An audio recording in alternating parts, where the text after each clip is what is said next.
Hey everybody, it's Rob from Flailthroughs. This is Gundam Battle Operation 2, and this is a test drive of the prototype Double Zeta Gundam, which is this week's new mobile suit on PSN. Interestingly, the prototype Double Zeta based very heavily on Makoto Kobayashi's original Zeta Gundam design sketches and the model he made for to sell it to the producers at Sunrise. The shape of the legs there, which is significantly more Gundamy than the finished Double Zeta, definitely patterned after Kobayashi's original hard copy model. Which, yeah, a lot of those early mecha designers did like real models of their designs. Kunio Okawara famously did a like carved model design of the Zaku to show it off to Tomino and company. So, but anyway, let's get to it. It is a 650 raid usable on ground and in space. It's space compatible, so it'll be a little bit more boost efficient and what have you in space. Melee priority of 3. Uh, Close range slots 18, medium range and long range each 15, 23,500 hit points, 23 ballistic defense, 28 each in beam and melee defense, 0 range strength and 65 melee strength, movement speed of 120, high speed maneuver, top boost speed of 225, thruster gauge 70, and turning speed 66. Let's see. Enhancements. Anti-beam armor +1 at 570 enhancement points. Anti-melee +1 at 1140. 1 extra point of melee power at 1710. And extra slots, 1 each in the 3 locations at 2280. If you pay DP and modification kits to break the first limit and get to 4,560 points, you get another +5 beam defense. And if you do it again and get to 6,840, you get another +5 melee. So, yeah, its default melee strength will be 71 if you max it out in the hangar. Okay, so let's take a look at weaponry and skills. Has a prototype of the double beam rifle. 1,000 power per shot. I imagine that's per beam. 48% heat rate. Range 300 meters. Cooldown time between shots 2 seconds. Overheat time 13 seconds. And it takes 2.5 seconds to focus. Okay, normal fire has reasonable firing rate but does not suppress. Focus hits trigger knockback. That's a feature we have not seen in very many things yet. So I think just the one Delta Plus variant, or was it the Zeta Plus A2? No, I think it was one of the Delta Pluses. Yeah, has had knockback with one of its weapons, but yeah, not a very common skill yet, so that's good to see. The Beam Saber does 2,600 per hit. 2.5 seconds between combos. And yeah, uses beam blade to slice up foes. Its double cannons have a rapid fire mode. 950 per shot, 33% heat per shot, 350 meter range, cooldown time of 3 seconds, and overheat of 13 seconds. Let's see. Lack suppression, must stop to be fired, but have a reasonable firing rate and can penetrate. So yeah, it has piercing with its rapid fire beam cannons. Double cannons, 1,500 per shot, 90% heat rate, 350 meter range, cooldown time between shots 4 seconds, and overheat time of 15 seconds. This does stun on hit. Head high mega cannon, focus required. Focus takes 4 seconds. Overheats for 20. Overheats after every shot. 5,500 power and range of 350 meters. Okay, offers long suppression, so it should heavy stagger. And lastly, twin beam sabers, 2,800 per swing, which is still more than that. more than the single. Cooldown time 2.5 seconds, so the same. Charge time, so it is a heavy attack weapon, 2 seconds. Hyper Beam Saber in each hand, offering increased power and coverage, compatible with the heavy attack skill, which can adjust output to increase power. Alright, so interestingly, it does not have missiles, which are one of my favorite things on the Double Zeta. But we'll put the sabers there and the high mega cannon there. All right, and the skills. You will notice it does not transform, which pretty sure Kobayashi's original model was designed to, but you know, it's an MMSV, so it's not a one-to-one with that model. Assault booster level 2, so 50% faster charging jumps, and the jump itself is 40% faster, and you're harder to stun while jumping. Melee composite system is a combination balancer, so you can cancel boosts or jumps directly into melee, and melee combo controller level 1, which has 2-hit melee. Okay, it also reduces. It also has one of the other skills mixed in there, which reduces your, which makes you harder to stun when you're hit during melee. It has high spec AMBAC level 2, which, yeah, if you don't change directions at the end of your boost, you will just go directly into standard movement without a braking animation, and it gives it like 3 more points of turning speed. Level 3 maneuver armor, so it is harder to stun when boosting, and also reduced damage at level 3 from being hit while boosting.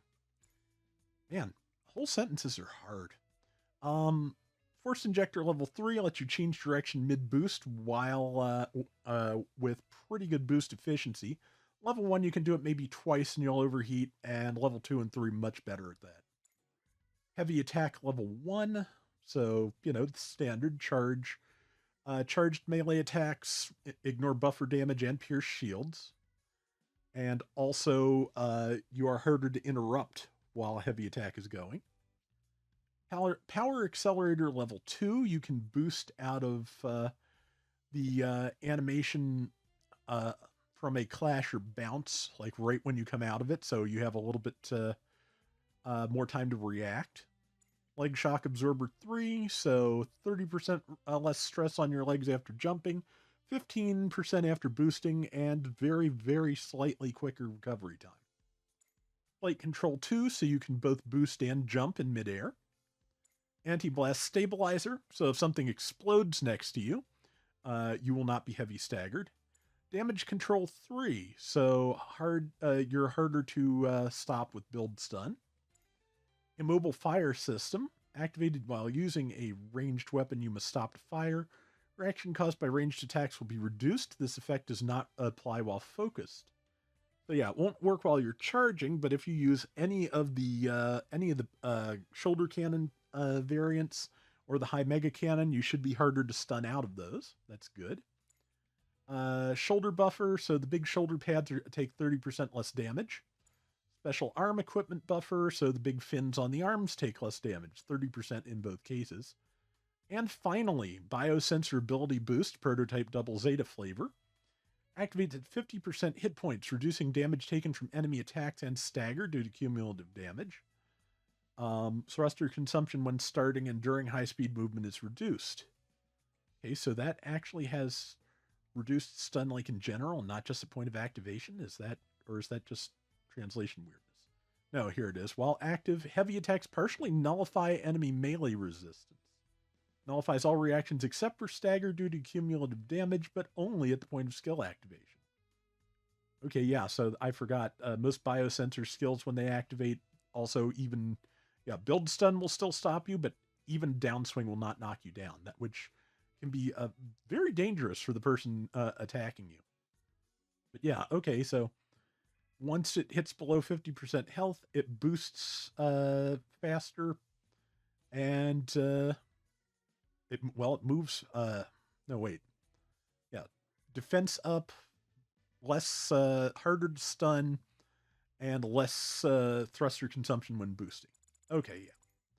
All right, so we're going to take this out into the normal spot and give this a try. I notice looking at this, the thing it doesn't have, like many raids, especially generally earlier raids, but it seems like it's becoming more common again. It does not have a dodge roll. I have a feeling that once it's in Biosensor, you will probably be able to dodge roll. That's fairly common, but we'll find out. All right, so let's see. It's not super fast, but it lumbers. Good boost speed, but yeah, like I said, Force Injector can do quite a bit. Damage against a general with the beam rifle at uncharged 1296. Okay, it fires twice in sequence, so that's interesting. And it does enough build stun to stun when it does it. Yeah. But if you aren't fully cooled down, you will overheat it. Okay, so that stuns also. Let's see how this behaves. Okay, that will stun if it all connects.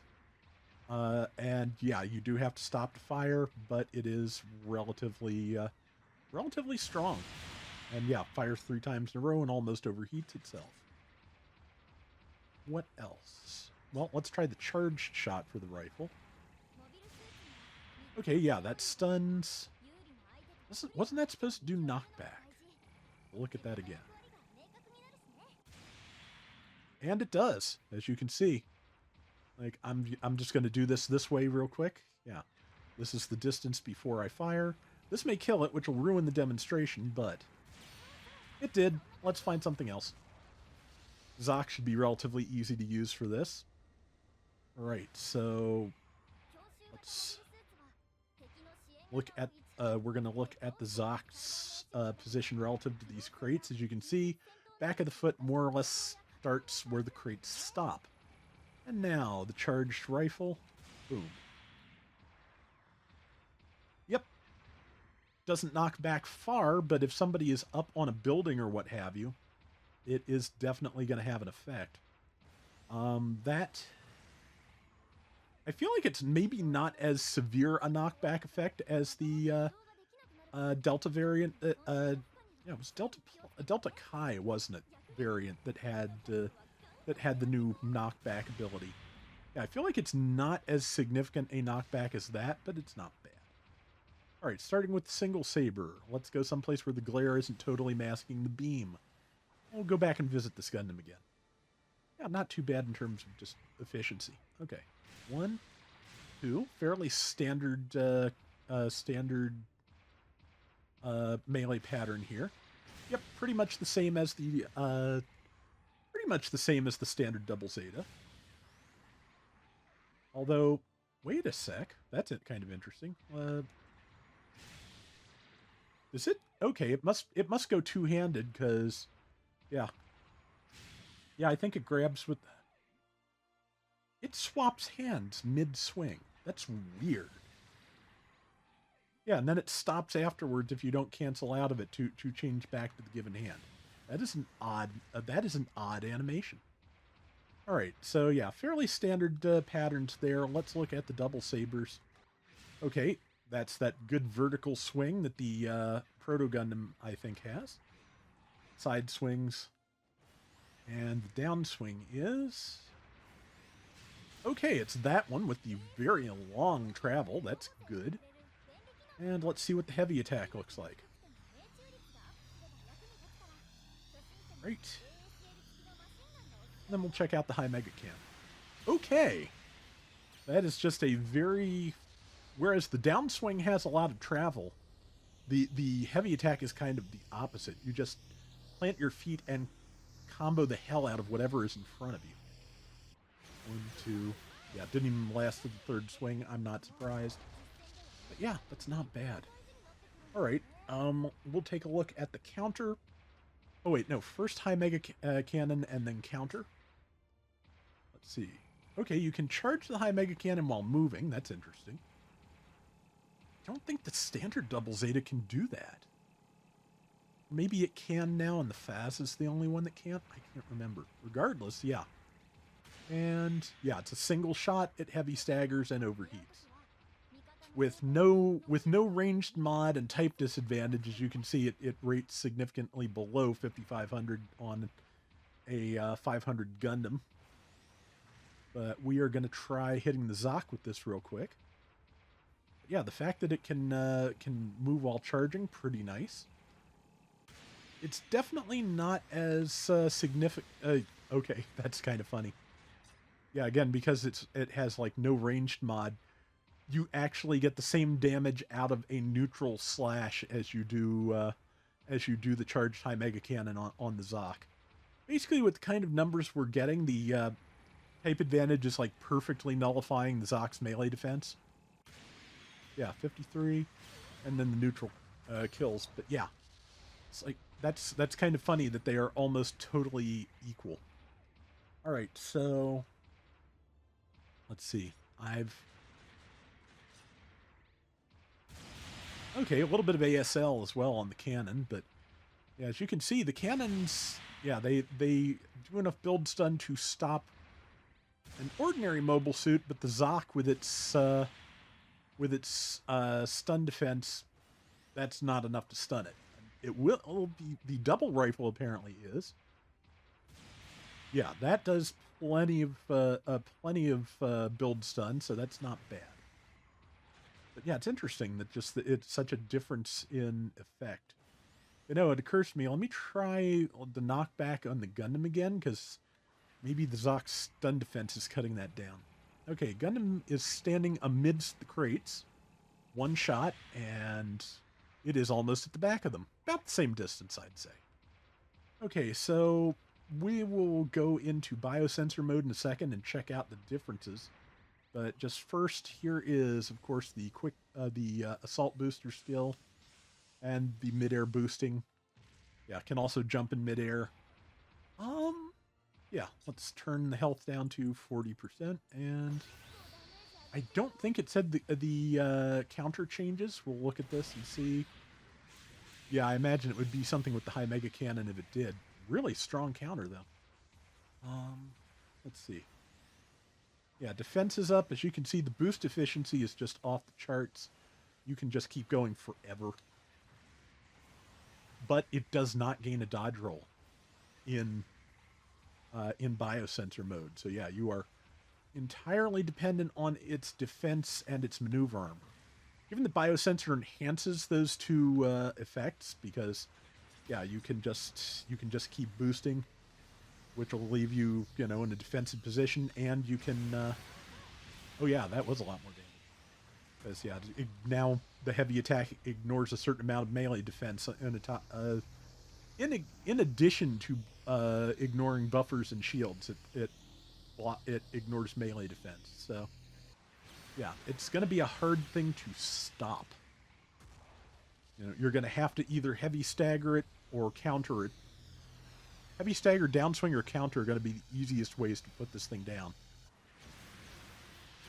Okay, it actually took all three swings, but it's probably about 21,000 damage total, maybe a little more. But alright, let's put the hit points back to 100% and turn on the AI and see what we get out of this. Hit for starts. Tagged you. Overheated that. Yeah, it can stop something 6 ways to Sunday. It just can't out. It just yeah, it only has so many instant stuns. The like guaranteed instant stuns are the high mega cannons, heavy stagger, and the shoulder cannons, and that's about it. So, well, the heavy attack as well, but that's hard. That and the high mega cannon both a little bit harder to prep on short notice. Nope. There we go. Okay, let's use the knockback on the Zoc and see what happens here. See if I can give myself enough of a window to get in. Yes. Again, the Zoc has like pretty good stagger defense, so if it had been more on the ball, it could have tackled me out of that second swing even after the knockback. So just something to be aware of. Yeah. See how it is not being stunned at all. Oh yeah, that's something else. Okay, now that I'm in biosensor mode, I forgot to test and see whether it gets an extra melee swing. Pretty sure it doesn't, but